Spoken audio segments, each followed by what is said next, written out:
नमस्कार, बालाघाट लाइव के इस बुलेटिन में आपका स्वागत है। मैं हूं आपके साथ आकाश। अब देखते हैं खबरें विस्तार से। कोरोना महामारी के बीच अन्य राज्यों और प्रदेश के बड़े शहरों से मजदूरों को जिले में प्रवेश जारी है। इस महामारी के बीच लोग सैकड़ों किलोमीटर पैदल चलकर पहुंच रहे हैं, तो कई ट्रकों से 2 से 3 हजार रुपए किराया देकर अपने घर पहुंच रहे हैं। मंगलवार को बेंगलुरु से 250 से अधिक मजदूर श्रमिक स्पेशल ट्रेन से जबलपुर लाए गए, जहां से जांच के बाद बस से बालाघाट पहुंचे। इनमें से कुछ लोग बस से भोपाल से भी बालाघाट पहुंचे हैं। भोपाल से एक ही बस में 70 से अधिक लोगों को बैठाया गया था। ऐसे में सोशल डिस्टेंसिंग का पालन नहीं होने से जिले में संक्रमण का खतरा बढ़ गया है। हालांकि स्वास्थ्य विभाग के द्वारा बालाघाट बस स्टैंड में इन सभी मजदूरों के स्वास्थ्य की जांच की गई और इन्हें बसों से जिले के अलग अलग ग्रामों में पहुंचाया गया। जिले में विभिन्न कार्यालयों में 2 जून की रोटी के लिए वर्षों से संविदा पद पर कार्यरत होकर अपनी नौकरी कर रहे ऐसे कर्मचारियों पर अब संकट के बादल छाते हुए उन्हें नौकरी से निकालने की कार्रवाई मध्य प्रदेश सरकार के द्वारा की जा रही है।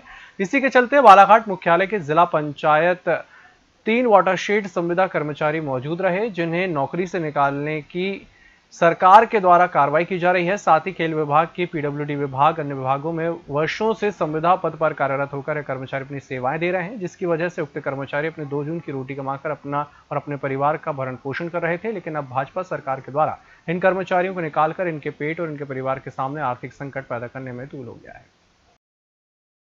वाटरशेड के जो कर्मचारी विगत सालों से कार्य कर रहे थे, उनको प्रदेश सरकार ने निकालने का जो आदेश दिया है, जो मेरी जानकारी में है, हम लोग इसका विरोध करते हैं कि जिनको अभी कोरोना काल में आर्थिक स्थिति सभी कर्मचारियों की, संविदा कर्मचारियों की बहुत ही दयनीय स्थिति में है और ऐसे समय में वाटरशेड के संविदा कर्मचारियों को निकालने का जो कार्य किया गया है वो बहुत ही सही नहीं है।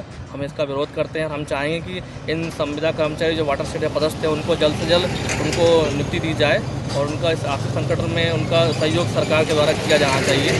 हमारा यही एक मांग है सरकार को। अब खैरलांजी में उन लोगों को सावधान रहने की आवश्यकता है जो लोग बिना मास्क पहने और अनावश्यक रूप से आवाजाही करके कोरोना वायरस को हल्के में ले रहे हैं। अब ऐसे सभी लोग खैरलांजी पुलिस के रडार पर आ गए हैं, जिसकी बानगी 11 और 12 मई को देखी गई, जब पुलिस और राजस्व विभाग की संयुक्त टीम ने ऐसे लोगों को फटकार लगाते हुए उनके चालान भी काटे। इस दौरान 2 दिनों में कुल 8 लोगों के चालान काटे गए। वहीं बगैर मास्क पहनकर चलने वालों को समझाइश देकर छोड़ा गया।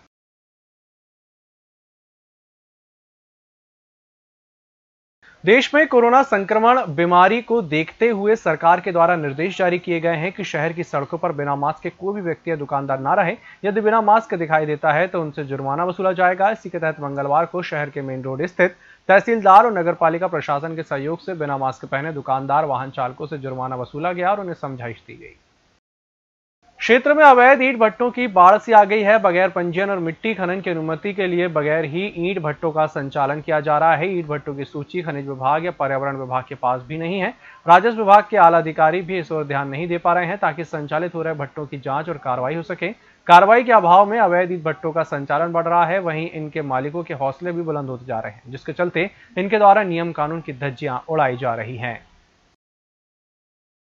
आवश्यकता आविष्कार की जननी है, इसी बात को साबित कर दिखाया है बालाघाट जिले के 2 युवा सतीश जंघेले और शशांक गौचंद्रन ने। इन युवाओं ने लगभग 1 मीटर लंबाई के मोटे बांध से सैनिटाइजर मशीन बना दी है। इस मशीन के नीचे से एक बटन लगा हुआ है, जिस पर पैर रखते ही मशीन के ऊपरी छोर पर लगी छोटी सी नली से सैनिटाइजर व्यक्ति के हाथ में आ जाता है। इस मशीन की लागत सिर्फ 350 रुपए है।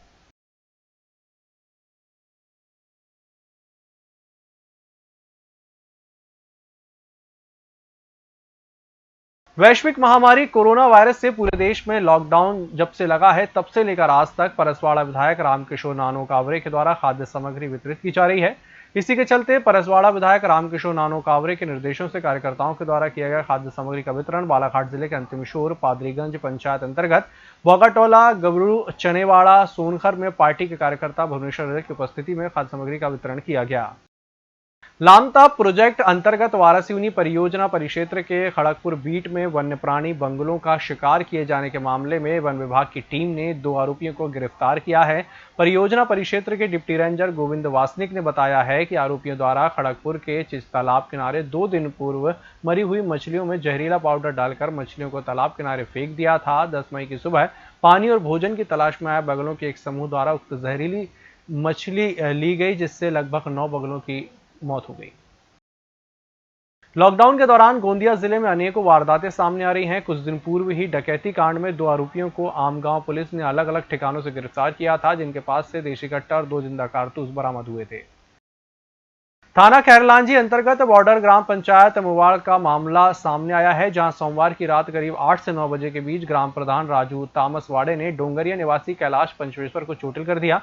सोमवार की रात्रि करीब 8 से 9 बजे के बीच वह अपने रिश्तेदार के घर गया तो वहां आकर ग्राम सरपंच राजू तामसवाड़े ने उसे गाली गलौज करने लगा और ईंट उठाकर मार दी, जिसके बाद कैलाश के सिर पर चोट लग गई। उसके पश्चात कैलाश के भाई द्वारा कैलाश को खैरलांजी थाना लाया गया और राजू तामसवाड़े के खिलाफ FIR दर्ज की गई।